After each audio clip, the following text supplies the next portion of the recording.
Dear students अस्सलाम वालेकुम। Last lecture के अंदर हमने डिसीजन ट्री क्लासिफिकेशन मेथड जो है इसके ऊपर डिस्कशन को स्टार्ट किया था। इसको हम some time decision tree induction भी कह देते हैं या ट्रेनिंग डेटे को यूज करके उसका डिसीजन ट्री बनाना, इसको हम इस तरीके से भी सम टाइम जो है वो रेफर कर देते हैं। आइडिया यहाँ पे ये है कि आपके पास एक ट्रेनिंग डेटा सेट है और आपने उस ट्रेनिंग डेटा सेट को एक डिसीजन ट्री जो है इसके अंदर कन्वर्ट करना है। और हम ये बात कर रहे थे कि ये जो डिसीजन ट्री हम बनाते हैं इसमें जो नोड्स होते हैं वो फीचर्स होती हैं और किसी भी नोड को या फीचर को हमने किस बेसिस के ऊपर जो है वो सिलेक्ट करना है ताकि उससे हम ट्री को बनाना जो है वो स्टार्ट करें। तो आइडिया या रूल हमने ये डिस्कस किया था कि we will always try to make small size trees और हम उस फीचर को या नोड को सिलेक्ट करते हैं जो ज्यादा प्योर होते हैं, जिनमें प्योरिटी ज्यादा होती है। प्योरिटी को हमने कुछ इस तरीके से डिफाइन किया था कि जिन नोड्स के अंदर क्लासेस जो हैं वो एक ही तरह की ज्यादा एग्जिस्ट कर रही हैं तो उनको हम प्रेफर करते हैं कि हम उनको लेके ट्री जो है इसको कंस्ट्रक्ट करें। जैसे एग्जांपल जो हमने लास्ट टाइम देखी थी उसके अंदर हमने दो नोड्स को या दो फीचर्स को कंपेयर किया था। एक टाइप की फीचर थी, टाइप की फीचर के अंदर जो एग्जांपल्स थी यस एंड नो की ये मिक्स आ रही थी, और दूसरा हमने देखा था जिसमें दो जो ब्रांचेस हैं उनके अंदर एक ही तरह की वैल्यू आ रही थी और सिर्फ एक में मिक्स आ रही थी। तो हमने ये कहा था कि जो पैट्रॉन्स की फीचर है ये ज्यादा प्योर है in comparison to the type feature. और यहाँ पे फिर हम आगे मूव कर गए थे और हमने ये डिस्कस किया था कि ये जो प्योरिटी है इसको हमने मेजर कैसे करना है। तो इसके लिए दो तरीके यूज करते हैं हम। एक एंट्रोपी बेस्ड मेथड होता है जिसमें इंफॉर्मेशन गेन हर नोड की हम कैलकुलेट करते हैं, और दूसरा हमारे पास जीनी इंडेक्स होता है जिसको हम यूज कर सकते हैं इस प्योरिटी को मेजर करने के लिए। तो एक एग्जांपल के साथ हमने ये चाहा था कि इस सारे प्रोसेस को हम करें, और जो एग्जांपल अभी आपके सामने दोबारा से आ गई है, इस एग्जांपल के अंदर हमारे पास कोई 14 के करीब इंस्टेंसेस हैं या ट्रेनिंग एग्जांपल्स हैं, और हर ट्रेनिंग एग्जांपल के अंदर हमने ये डिसाइड करना है किसी भी प्लेयर के लिए कि वेदर ही शुड प्ले और नॉट प्ले। तो प्ले और नो प्ले जो है यस एंड नो की फॉर्म में जो है वो हमने प्रेडिक्शन जो है इसको परफॉर्म करना है। तो ये बाइनरी क्लासिफिकेशन है एक तरह से, और हमने ये डिसाइड करना है on the basis of some feature कि हमने प्लेयर के लिए डिसाइड करना है कि वेदर ही शुड प्ले और नॉट प्ले। और आप ये भी देख रहे हैं कि ये सुपरवाइज लर्निंग है जो कि आपको क्लासेस की वैल्यू जो है वो ट्रेनिंग डेटे के अंदर प्रोवाइड की गई है। हर एक फीचर के अगेंस्ट आपकी जो क्लास वैल्यू है ये क्या होनी चाहिए ये भी आपको यहाँ पे बताया गया है।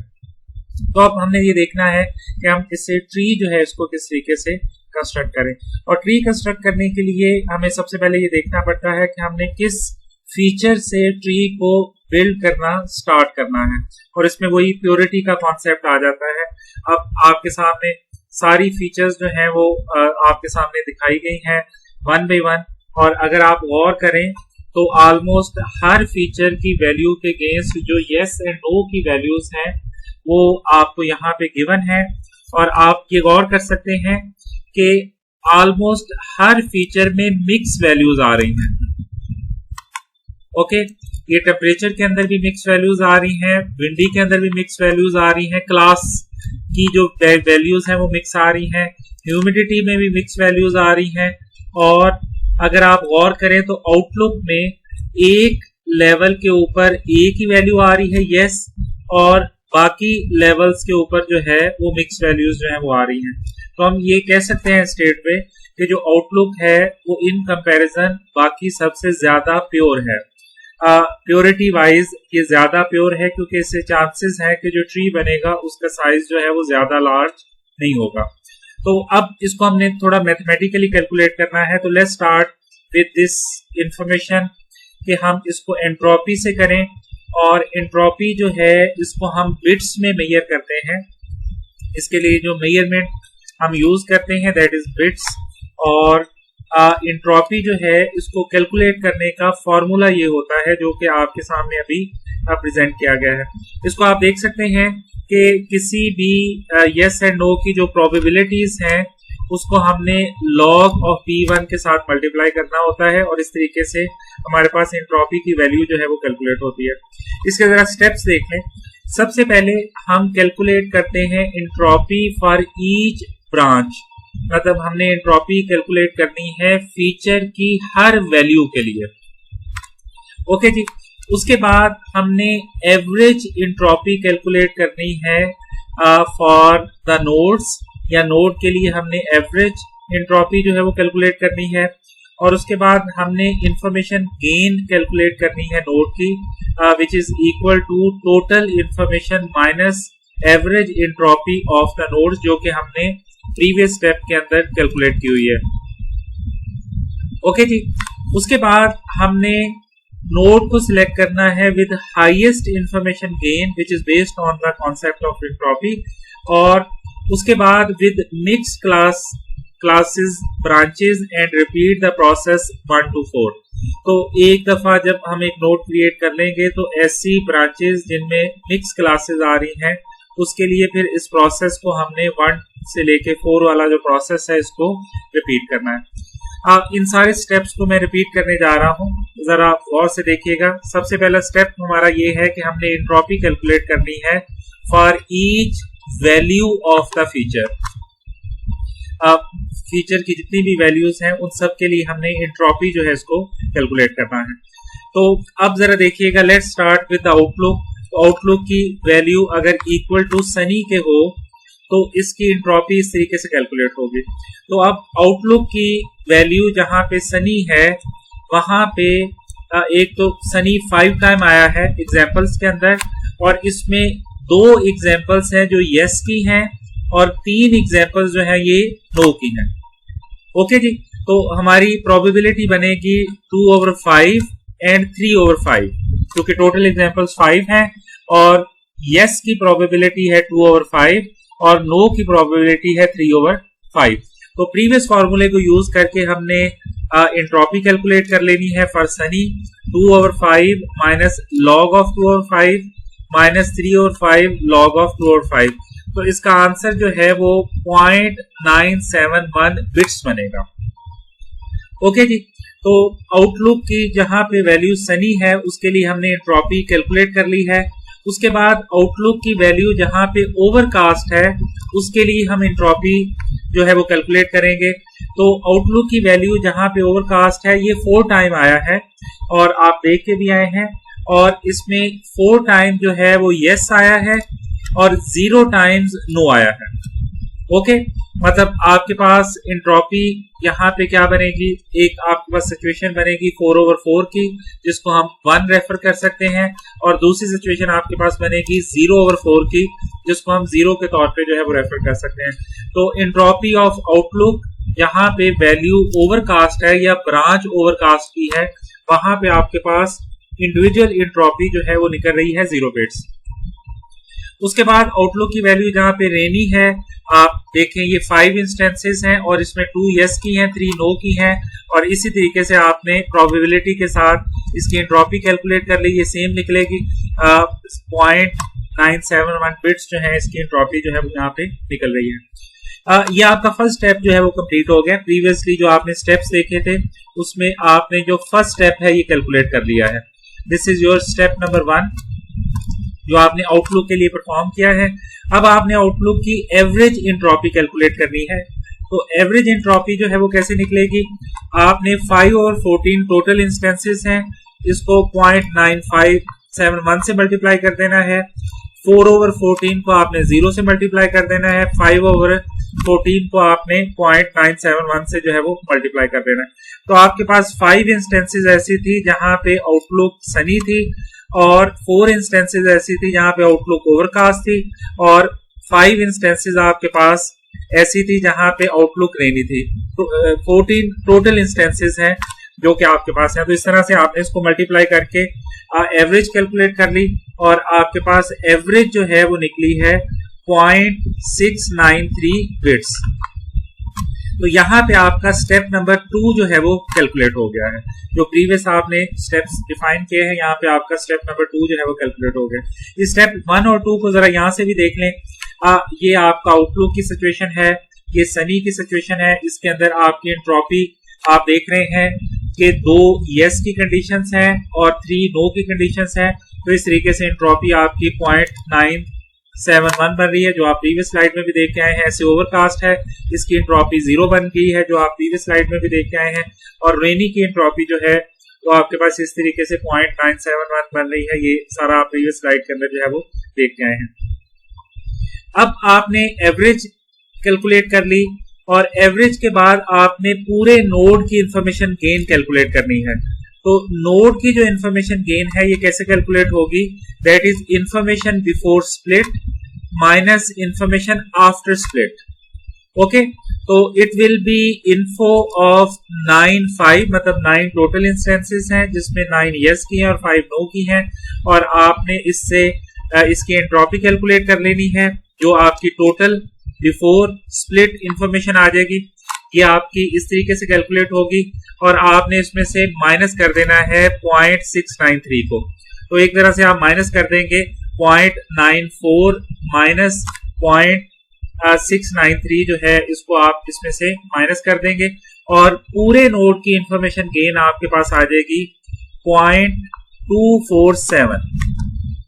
तो ये करने से वो जो आपको स्टेप्स बताए गए थे उसका स्टेप नंबर 3 कैलकुलेट हो जाएगा। यहाँ पे एक चीज का जरा और ख्याल कर लीजिएगा, आप अगर ये टोटल एंट्रोपी में इशू आपको आ रहा है तो आप इसको 1 माइनस भी कर सकते हैं। 1 माइनस के साथ भी आप इंफॉर्मेशन गेन ऑफ आउटलुक जो है इसको कैलकुलेट कर सकते हैं। इसी तरीके से आपने बाकी नोड जो है इनकी इंफॉर्मेशन गेन कैलकुलेट करनी है सेम स्टेप को फॉलो करते हुए। तो यहाँ पे अब सारे नोड्स की इंफॉर्मेशन गेन आ गई है। आउटलुक की है 0.247 और टेम्परेचर की है 0.029 और ह्यूमिडिटी की है 0.152 और विंडी की है 0.048। आपके पास जो है वो हर एक नोड जो है इसकी इस तरीके से इंफॉर्मेशन गेन जो है वो कैलकुलेट हो गई। अब आपने इसमें से सिलेक्ट कर लेना है आउटलुक को। रीजन ये है कि उसकी इंफॉर्मेशन गेन सबसे ज्यादा है। तो अब बाकियों को आपने डिस्कार्ड कर देना है और सिलेक्ट कर लेना है आउटलुक को। जब बाहर हमने स्ट्रेट वे देखा था तो तब भी हमने आउटलुक को ही सिलेक्ट करना हमें समझ में आ रहा था। तो अब आप देख रहे हैं कि इंफॉर्मेशन गेन का फॉर्मूला भी हमें वही जो है वो प्रपोज कर रहा है कि हम आउटलुक से ट्री जो है इसको कंस्ट्रक्ट करना स्टार्ट करें। तो जब आप आउटलुक से ट्री को स्टार्ट कर लेंगे तो सिचुएशन आपके पास कुछ यूं है कि आपका ये नोड फर्दर एक्सपैंड नहीं होगा, बल्कि इसमें आप यस प्रेडिक्ट कर देंगे। ओके, तो ये एक तरह से लीफ नोड बन जाएगा और बाकी 2 नोड जो है चूंकि ये मिक्स हैं तो आप इन दोनों को 1 बाय 1 एक्सपैंड करेंगे। तो लेट्स से कि हम इससे एक्सपैंड करना जो है वो स्टार्ट करते हैं। तो आप इसके आगे अगर टेम्परेचर लगाते हैं तो इसकी इंफॉर्मेशन गेन कैलकुलेट करते हैं तो ये 0.571 बनेगी। अगर विंडी लगाते हैं तो इसकी इंफॉर्मेशन गेन जो है वो 0.020 बनेगी और अगर आप इसके आगे ह्यूमिडिटी लगाते हैं तो इसकी इंफॉर्मेशन गेन बनेगी 0.971। इंफॉर्मेशन गेन कैलकुलेट करने के वही स्टेप्स हैं जो कि आपने प्रीवियस स्लाइड के अंदर जो है वो देखे हैं। तो अब हम देख रहे हैं कि जो ह्यूमिडिटी है इसकी इंफॉर्मेशन गेन जो है वो सबसे ज्यादा है। तो इसका मतलब ये है कि हम एक्सपेंशन के लिए सिलेक्ट करेंगे ह्यूमिडिटी को। ओके, और इस नोड को जो है वो हम एक्सपेंशन के लिए जो है वो सिलेक्ट कर लेंगे और फर्दर जो है वो इस प्रोसेस को हम रिपीट करते जाएंगे और इस तरीके से हमारे पास ये जो ट्री है ये कंस्ट्रक्ट हो जाएगा। आप देख रहे हैं कि by using the concept of entropy and information gain हमारे पास ये ट्री जो है ये कंस्ट्रक्ट हो गया। इसी चीज को एक्सरसाइज करने के लिए आपकी ये एक्टिविटी है, it will B part of your assignment और ये मैं आपके क्लासरूम के ऊपर जो है इसको क्रिएट कर दूंगा। आपने इसको सबमिट करवाना है। आपके सामने ये जो डेटा है आपने इसका डिसीजन ट्री जो है वो कंस्ट्रक्ट करना है। और इसको सबमिट करना है और आपने इंफॉर्मेशन गेन हर नोड की क्लियरली जो है वो डिफाइन करनी है। तो इसकी डेडलाइन भी नीचे मेंशन है कि आपने इसको कब तक जो है वो परफॉर्म करना है। तो आगे मूव करते हैं। डिसीजन ट्री बनाने के लिए हमारे पास एक और बड़ा फेमस एल्गोरिथम है जिसको कार्ट एल्गोरिथम कहते हैं। कार्ट एल्गोरिथम जो है it is classification and regression tree. इसका फायदा ये होता है, ये कोई 80s के अंदर एल्गोरिथम डेवलप हुआ था। इसका फायदा ये होता है कि ये थोड़ी मॉडिफिकेशन के साथ न्यूमेरिक प्रेडिक्शन भी कर सकता है और क्लासिफिकेशन भी कर सकता है। अगर आप प्रीवियस एल्गोरिथम को देखें तो सिर्फ क्लासिफिकेशन कर सकता है, ये दोनों एक्टिविटीज जो है वो परफॉर्म कर सकता है। इसमें जो मेजर है प्योरिटी का वो जीनी इंडेक्स है जो काफी सिंप्लीफाइड है in comparison to the entropy. ये थोड़ा सिंप्लीफाइड है जिसको आप यहाँ पे यूज कर सकते हैं। जीनी इंडेक्स जो है ये it takes average Gini index instead of the entropy. Gini index is minimized instead of maximizing. एक चीज का आपने ख्याल रखना है कि जब आप इंफॉर्मेशन गेन चूज कर रहे होते हैं तो आप उस नोड को चूज करते हैं जिसकी इंफॉर्मेशन गेन सबसे ज्यादा है, लेकिन जब आप जीनी इंडेक्स यूज कर रहे होते हैं तो आप उस नोड को चूज करते हैं जिसकी जीनी वैल्यू जो है वो सबसे कम है। तो ये थोड़ा इनमें डिफरेंस है, इस चीज का आपने ख्याल रखना है कि जीनी में आप उस नोड को सिलेक्ट करते हैं जिसकी वैल्यू जो है वो सबसे कम है। जीनी इंडेक्स किस तरीके से मेजर होता है, इसमें impurity measure for each feature value जो है जो कि फर्स्ट स्टेप होता है आपका, वो आप बेसिकली कैसे कैलकुलेट कर रहे होते हैं। उसके लिए आप बेसिकली ये फॉर्मूला यूज कर रहे होते हैं और एवरेज का फॉर्मूला आपका सेम ही होता है। इनफैक्ट उसके बाद वाला आपका सारा प्रोसेस सेम ही होता है, सिर्फ जीनी इंडेक्स में और एंट्रोपी में फर्स्ट स्टेप डिफरेंट होता है, बाकी रेस्ट ऑफ द स्टेप्स जो है दोनों के अंदर जो है वो सेम होते हैं। अब जरा क्विकली इसको देख लें। आपका हर एक फीचर वैल्यू के लिए आपने किस तरीके से जीनी वैल्यू जो है इसको यूज करना है। मतलब आपने सनी के लिए लहदा से कैलकुलेट करना है, ओवरकास्ट के लिए लहदा से और रेनी के लिए लहदा से। एंट्रोपी भी आप इन सब के लिए लहदा से कैलकुलेट करते हैं। तो let's start with the Sunny. तो इसका फॉर्मूला क्या है, 1 माइनस और जितनी भी प्रोबेबिलिटीज हैं वो स्केयर करके ऐड हो जाएंगी। यहाँ पे आप देख रहे हैं कि आपके पास 2 ही क्लासेस हैं, 2 यस की हैं और 3 नो की हैं, टोटल क्लासेस 5 है। तो एक प्रोबेबिलिटी ऑफ यस बनेगी 2 और 5 square minus probability of no बनेगी 3 और 5 स्क्वायर, और सारे को आप ऐड करेंगे तो आपके पास यहाँ पे 0.48 आ जाएगा। आउटलुक सनी के लिए आपके पास जीनी वैल्यू जो है वो ये आ जाएगी। इस तरीके से आप बाकी कैलकुलेट करें, 4/4 स्क्वायर, 0 और 4 स्क्वायर और ये 0 आ जाएगी। और इसी तरीके से रेनी के लिए 1 माइनस 3/5 माइनस 2 और 5 और ये भी एग्जैक्टली सेम आएगी जो कि फर्स्ट सिचुएशन में आपके पास आई थी। तो ये आपका स्टेप 1 परफॉर्म हो गया। ये आपने जीनी इंडेक्स यूज किया है, पहले आप यूज करते थे एंट्रोपी, अब आपने बाकी स्टेप्स आपके सेम ही है। आपने एवरेज कैलकुलेट कर लेनी है पूरे नोड की, 5 और 14 के साथ 0.4 को मल्टीप्लाई कर देना, 4 और 14 के साथ 0 को, 5 और 14 के साथ 0.4 को, और इस तरह से जीनी इंफॉर्मेशन गेन आपके पास आ जाएगी 0.342 जो है वो यहाँ पे आपके पास जीनी इंफॉर्मेशन जो है वो आपके पास यहाँ पे आ जाएगी। उसके बाद आपको इसे 1 में से या टोटल में से माइनस करने की जरूरत नहीं है, आप सारे नोड्स के लिए कैलकुलेट कर लें। आउटलुक के लिए ये आ रही है और इसी तरीके से टेम्परेचर के लिए ये वैल्यू आएगी, ह्यूमिडिटी के लिए ये वैल्यू आएगी और विंडी के लिए ये वैल्यू आएगी। तो जैसे मैं प्रीवियस स्लाइड में बात भी कर चुका हुआ हूँ कि जीनी वैल्यू जो है वो आप स्मॉलेस्ट लेते हैं और यहाँ पे स्मॉलेस्ट वैल्यू जो है वो 0.342 है। आप देख रहे हैं कि ये सबसे स्मॉल वैल्यू है, तो इसका मतलब ये है कि आउटलुक की चूंकि ये वैल्यू है तो अगेन यहाँ पे हम किसको सिलेक्ट करेंगे, आउटलुक को सिलेक्ट करेंगे। और आउटलुक को जब हम सिलेक्ट कर लेंगे तो इस नोड को हम एक्सपेंड नहीं करेंगे और बाकी इस नोड को पहले एक्सपेंड करेंगे और फिर इस नोड को एक्सपेंड करेंगे, और वही तरीका हम यूज करेंगे जीनी इंडेक्स का जो हमने पहले जो है वो यूज किया है। तो जीनी बेस कार्ट एल्गोरिथम और ID3 एल्गोरिथम जिसमें हम एंट्रोपी यूज करते हैं, इन दोनों में जो इंडिविजुअल ब्रांचेस हैं इनकी एंट्रोपी या जीनी कैलकुलेट करने का फार्मूला डिफरेंट है, बाकी इनका प्रोसेस जो है वो ऑलमोस्ट सेम है। This is how we actually create the decision trees. और अभी ये आपकी एक्टिविटी असाइनमेंट की सेकंड एक्टिविटी है, इसमें आपने डिसीजन ट्री कैलकुलेट करना है, लेकिन आपका मेजर जो है वो it should be Gini index. आपने इसको यूज करके जो है वो इसको कैलकुलेट करना है। एग्जाम्पल जिसके ऊपर आपने इसको कैलकुलेट करना है वो भी यहाँ पे गिवन है। थोड़ा सा हम आगे मूव कर रहे हैं। ये जो दो हमने इम्प्योरिटी मेजर्स यूज किए हैं, एक जिसको हमने जीनी इंडेक्स कहा है और दूसरा जिसको हमने एंट्रोपी कहा है, इसकी कुछ प्रॉपर्टीज होती हैं जो हम चाहते हैं कि इनके अंदर होनी चाहिए। सबसे पहली प्रॉपर्टी ये है कि when the number of either yes और no is zero the information should be zero.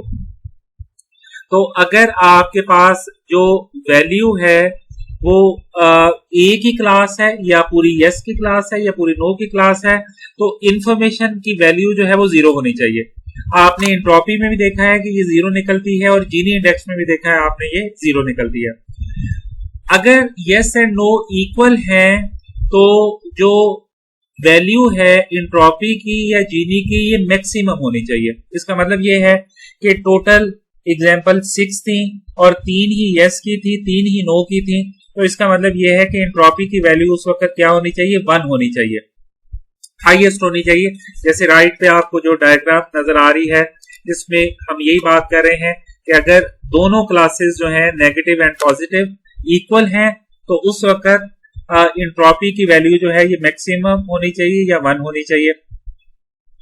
और लास्ट ये है कि अगर आपके पास अभी तो सिर्फ 2 ही क्लासेस हैं, अगर मल्टीपल क्लासेस हो तो आप उनको भी हैंडल कर सके इस तरह के इम्प्योरिटी मेजर जो है इसको यूज करके। तो आपने जो दोनों तरीके यूज किए हैं entropy based and Gini based, इन दोनों के अंदर ये प्रॉपर्टीज जो है वो एग्जिस्ट करती हैं। थोड़ा सा हम आगे मूव कर रहे हैं और थोड़े से इश्यूज के ऊपर हम डिस्कस करने जा रहे हैं। ये इश्यूज सिर्फ डिसीजन ट्री के नहीं है बल्कि बाकी एल्गोरिथम्स के अंदर भी आपको ये सिचुएशंस जो है इनको टैकल करना पड़ता है। सबसे पहली सिचुएशन ये है कि how to tackle the missing data. आपके पास ट्रेनिंग डेटे में भी मिसिंग डेटा हो सकता है और प्रेडिक्शन डेटे में भी मिसिंग डेटा हो सकता है।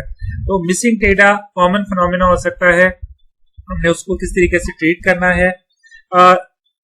ये जो डिसीजन ट्री बेस्ड एल्गोरिथम्स हैं इनके साथ ये एक इशू होता है कि अगर किसी एट्रीब्यूट की वैल्यूज बहुत ज्यादा हैं तो इनकी परफॉर्मेंस अच्छी नहीं रहती। जैसे यहाँ पे 2 एग्जांपल्स आपको दी गई हैं एग्जैक्ट टाइम की। अगर प्रॉपर्टी है एग्जैक्ट टाइम की तो इसका मतलब यह है कि उसकी हर एक वैल्यू डिफरेंट होगी, तो वहां पे जो आपकी एंट्रोपी या जीनी इंडेक्स है उसकी परफॉर्मेंस सही नहीं रहती। तो उस सिचुएशन के अंदर एक मॉडिफिकेशन हमारे पास अवेलेबल होती है जो कमर्शियल एल्गोरिथम्स के अंदर अवेलेबल होती है, जिसको हम गेन रेशियो कहते हैं, वो यूज हो सकती है। कॉन्टिन्यूअस और इंटीजर वैल्यू को कैसे ट्रीट करना है, मतलब आउटपुट अगर न्यूमेरिक फॉर्मेट में आ रही है तो उसको हमने किस तरीके से ट्रीट करना है। इसके लिए एक प्रोसेस यूज होता है जिसको डिस्क्रीटाइजेशन कहा जाता है। डिस्क्रीटाइजेशन के अंदर सारे न्यूमेरिक डेटे को अरेंज करके उसको दरमियान में स्प्लिट कर दिया जाता है। सम टाइम उसको मल्टीपल टाइम भी स्प्लिट कर दिया जाता है। तो जैसे यहाँ पे आपको एग्जांपल दी गई है कि एक स्प्लिट बन सकता है कि वेट ग्रेटर देन 60 वाला एक स्प्लिट बन जाता है और लेस देन इक्वल टू 160 जो है या आपके पास दूसरा स्प्लिट जो है वो बन सकता है। ये इस तरीके से आप जो है वो न्यूमेरिक डेटा जो है इसको भी ट्रीट कर सकते हैं, डील कर सकते हैं। तो कॉन्टिन्यूअस वैल्यूड आउटपुट एट्रीब्यूट्स जो हैं, रिग्रेशन या न्यूमेरिक प्रेडिक्शन जो है वो कार्ट एल्गोरिथम के अंदर ये फैसिलिटी है कि वो न्यूमेरिक प्रेडिक्शन कर सकता है। जो आपने पहले एल्गोरिथम देखा है उसके अंदर ये फैसिलिटी अवेलेबल नहीं होती। ये कुछ डिस्कशन है इसके बारे में, डिसीजन ट्री के बारे में। डिसीजन ट्री अभी स्टिल काफी हद तक यूज होने वाला एल्गोरिथम है। काफी इसके यूजफुल एक्टिविटीज इसके अंदर अवेलेबल हैं। इसके ऊपर बेस्ड बहुत सारे एल्गोरिथम्स हैं जो कि काफी कमर्शियली सक्सेसफुल भी हैं। जैसे रैंडम फॉरेस्ट एक एल्गोरिथम है, एडा बूस्ट एक एल्गोरिथम है जो काफी फेमस है, जो कि डिसीजन ट्री के बेसिक फंडामेंटल कॉन्सेप्ट के ऊपर जो है वो अवेलेबल है। डिसीजन ट्री जो है इसके अंदर एक बड़ी अच्छी प्रॉपर्टी होती है कि जब ये कोई डिसीजन लेता है तो किन बेसिस के ऊपर ये डिसीजन इसने लिया है वो सारी आपको ट्रेस करके बता देता है कि किन बेसिस के ऊपर इसने डिसीजन लिया है। और ट्रेसिंग बड़ी आसान है, रूट से लेके जिस तरीके से इसने डिसीजन लिया है वो 1 बाय 1 जो है वो आपको सारे स्टेप्स जो है वो बता सकता है। आप इसके बाद जो एल्गोरिथम्स देखेंगे, ज्यादातर एल्गोरिथम्स के अंदर ये प्रॉपर्टी नहीं होती। वो एक प्रेडिक्शन तो कर देते हैं, लेकिन अगर उनसे ये पूछा जाए कि किन स्टेप्स को फॉलो करके ये प्रेडिक्शन की गई है, तो ये एक्सप्लेन करना जरा उनके लिए मुश्किल होता है। तो एक तरह से ये लीगल इन्वायरमेंट्स जो है या रिक्वायरमेंट जो है उनको भी काफी हद तक जो है वो डिसीजन ट्री एल्गोरिथम जो है वो जस्टिफाई कर रहे होते हैं। ओके, जैसे लास्ट पॉइंट में लिखा गया है कि ये प्रॉपर्टी ज्यादातर एल्गोरिथम्स के अंदर एग्जिस्ट नहीं कर रही होती। तो अब जरा क्विकली देख लें कि डिसीजन ट्रीज जो हैं इनको पाइथन में किस तरीके से इंप्लीमेंट करते हैं। पाइथन जो एल्गोरिथम्स आपने देखे हैं डिसीजन ट्री को इंप्लीमेंट करने के, इन सिचुएशन के अंदर जरा उस तरीके से ट्रीट नहीं कर रहा होता, जरा ये और तरीके से ट्रीट कर रहा होता है। लेकिन एनी हाउ ये कैटेगोरिकल या नॉमिनल डेटे के साथ इसको थोड़ा इशू होता है इसके इम्प्लीमेंटेशंस को, लेकिन जो भी ये एक इम्प्लीमेंटेशन कर रहा होता है वो कार्डिनल टाइप का जो डेटा होता है उसके ऊपर उसका बिहेवियर काफी हद तक अच्छा होता है। खैर, इसकी डिटेल में मैं जरा बाद में जाऊंगा।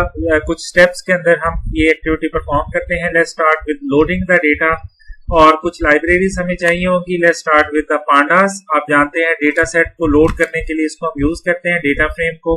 और sklearn में डिसीजन ट्री का एल्गोरिथम अवेलेबल है। अभी हम ट्री प्लॉट करने के लिए इसको यूज कर रहे हैं, और फिर हमने यहाँ पे इंपोर्ट कर लिया है डिसीजन ट्री क्लासिफायर को। ये क्लास अवेलेबल है जिसको यूज करके हम क्लासिफिकेशन जो है इसको यूज करेंगे। उसके बाद हमने मैट्रिक्स इंपोर्ट किए हैं sklearn से, ताकि हम उसकी परफॉर्मेंस को थोड़ा एनालाइज कर सकें। यहाँ पे हमने CSV रीड कर ली है, और वेदर डेटा है हमारे पास, और ये कन्वर्टेड वेदर डेटा है। इसमें एक्सेल फाइल के अंदर ही हमने जो कि नॉमिनल डेटा था, आउटलुक वगैरह वाला डेटा जो है उसको हमने पहले से ही जो है वो कन्वर्ट कर दिया हुआ है, और फिर उसके बाद लोड किया है। अब जरा मैं इसको प्रिंट करवा रहा हूँ।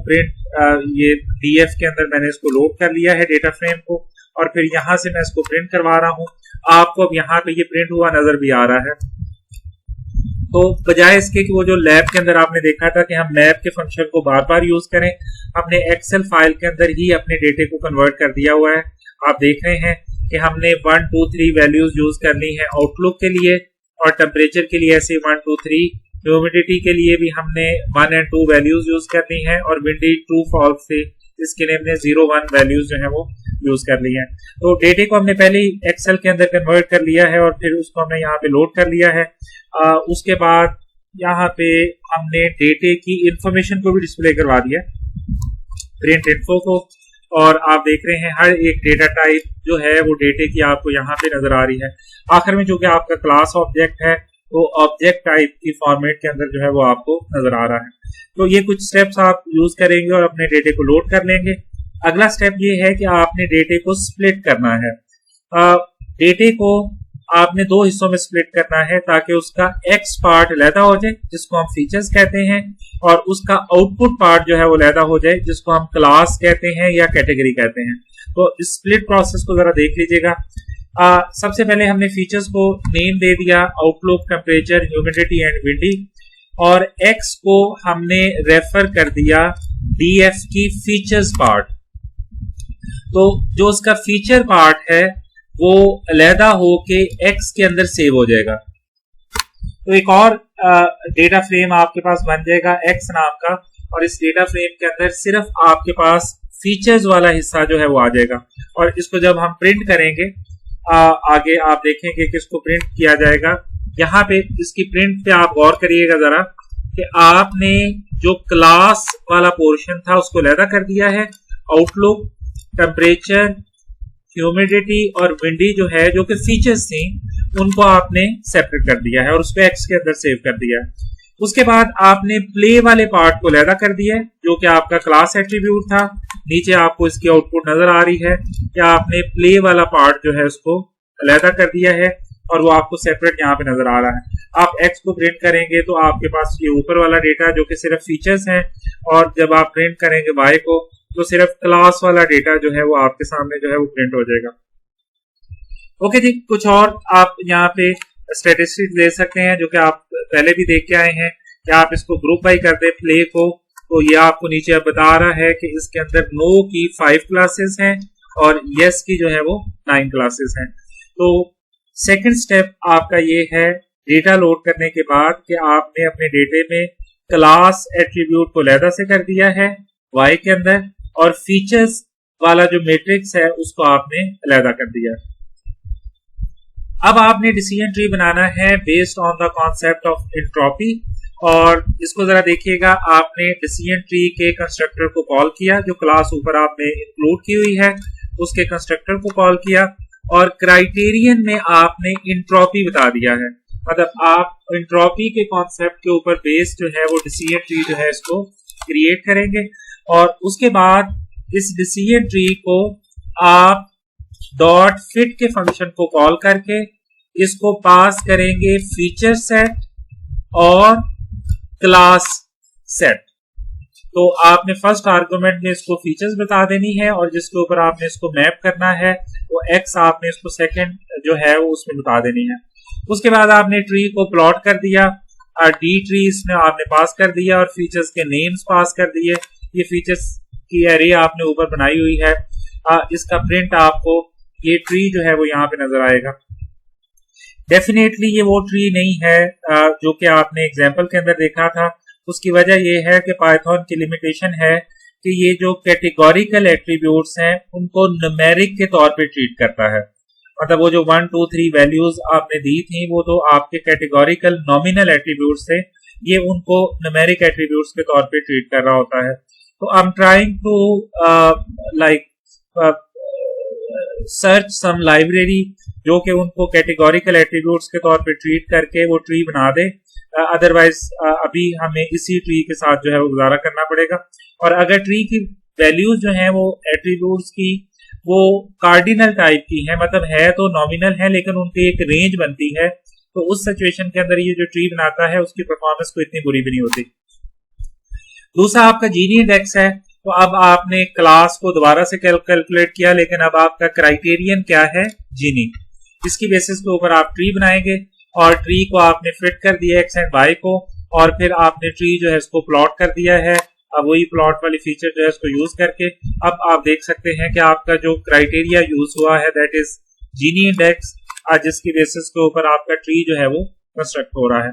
अब आपके पास ट्री बन गया है। थोड़ा इसकी परफॉर्मेंस भी देख लें प्रेडिक्शन के पॉइंट ऑफ व्यू से। तो ये जरा देखिएगा कि हमने एक्स की जो फर्स्ट रो है इसको जरा सेपरेट किया है और इसको प्रिंट भी करवा रहे हैं, फिर मैं आप प्रिंट में भी आपको दिखा दूंगा। यहां पे जरा देखिएगा डी ट्री डॉट प्रेडिक्ट का फंक्शन हमने कॉल किया है, डी ट्री प्रेडिक्ट के फंक्शन को कॉल किया है यहाँ पे, और इसको एक्स की रो पास कर दी है। एक्स आप जानते हैं कि उसमें क्लास नहीं है, तो मतलब वो अननोन डेटा है। तो आपने प्रेडिक्ट ट्री को कहा है कि इसकी क्लास प्रेडिक्ट करो, और आपने इसको प्रिंट भी करवा दिया है। और यहाँ पे अब आपने उसकी 3 रोज उसको दे दी है। सॉरी, यहाँ पे आपने जो y है उसकी 3 रोज जो है उनको प्रिंट किया हुआ है। ये iLog का फंक्शन पांडास के अंदर अवेलेबल होता है, जिसमें आप जो डेटा फ्रेम है उसको एक 2 डायमेंशनल एरे के तौर पे ट्रीट कर सकते हैं। ये फंक्शन जो है यहाँ पे अवेलेबल होता है। यहाँ पे भी जरा गौर करिएगा, हमने बेसिकली 3 रोज पास की हैं। जो हमारा एक्स फीचर एरिया है इसकी 3 रोज पास की हैं, और प्रेडिक्शन जो है इसको हमने गैस करने की कोशिश की है। उसके बाद हमने पूरी एक्स पास कर दी है प्रेडिक्शन के लिए, और फिर ये एक एक्टिविटी हमने की है। मैं इस पे जरा दोबारा आता हूं। मैं जरा चाह रहा हूं कि आप थोड़ा आउटपुट पे गौर कर लें। सबसे पहले तो जो आउटपुट आपको नजर आ रही है, ये फर्स्ट जो प्रिंट आपने किया है इसके साथ आपको आउटपुट नजर आ रही है। तो ये जो बिल्कुल पहला प्रिंट आपने किया था इसकी आउटपुट आपको नजर आ रही है, मतलब पहली रो, जिसमें आउटलुक की ह्यूमिडिटी और विंडी वगैरह की वैल्यू आपको यहाँ पे नजर आ रही है। क्लास की इंफॉर्मेशन यहाँ पे नहीं है, आप देख रहे हैं। उसके बाद आपकी जो सेकंड रो है उसमें देखिएगा नो और यस लिखा हुआ है। तो ये नो एंड यस जो है ये आपके ट्री ने प्रेडिक्ट किया है। ओके, आपके ट्री यहाँ पे प्रेडिक्ट कर रहा है नो एंड यस, और एक्चुअल क्या है वो भी आपने यहाँ पे नीचे शो करवाया है। तो एक्चुअल भी नो एंड यस है। ओके, उसके बाद आपने पूरा एक्स जो है वो पास कर दिया है प्रेडिक्शन को, और उसके रिजल्ट को आपने एक्स प्रेडिक्ट के अंदर सेव कर दिया है, और यहाँ पे आपने एक्स प्रेडिक्ट जो है इसको डिस्प्ले करवा दिया है। मतलब पूरे सेट के ऊपर आपके ट्री की प्रेडिक्शन क्या होगी वो यहाँ पे आपको बताया गया है। ओके, अब आप ये चाह रहे होंगे कि हम जरा इसको कंपेयर करें। एक तरीका ये है कि आप 1 by 1 वाई को डिस्प्ले करके कंपेयर कर लें। दूसरा तरीका ये है कि ये एक फंक्शन आपके पास अवेलेबल होता है, मैट्रिक्स आपने ऊपर जो लाइब्रेरी इंक्लूड करवाई हुई है एक्यूरेसी स्कोर की, इसमें आपने एक्स प्रेडिक्शन और y को यहाँ पे प्रिंट कर दिया है और इसको मल्टीप्लाई कर दिया है 100 के साथ, ताकि परसेंटेज में आपको वैल्यू मिल जाए। और ये एंड पे जो आपको 100 नजर आ रहा है, ये बता रहा है कि आपका जो डिसीजन ट्री है इसकी परफॉर्मेंस 100% है। ओके, और इसकी परफॉर्मेंस 100% होने के समझ भी हमें नजर आती है क्योंकि आप इसको उसी डेटे के ऊपर टेस्ट कर रहे हैं जिस डेटे के ऊपर आपने इसको ट्रेन किया है। ये ऐसे ही है कि आपने जिस सिचुएशन में किसी को ड्राइविंग करनी सिखाई है जिस रोड के ऊपर, आप उसी रोड के ऊपर उसको कहें कि अब मैं आपको टेस्ट कर रहा हूं, तो वहां पे उसकी परफॉर्मेंस जो है वो डेफिनेटली हम समझ सकते हैं कि अच्छी होगी। ओके जी, this is all we have in this decision tree के पॉइंट ऑफ व्यू से। Okay, thank you very much. अल्लाह हाफिज।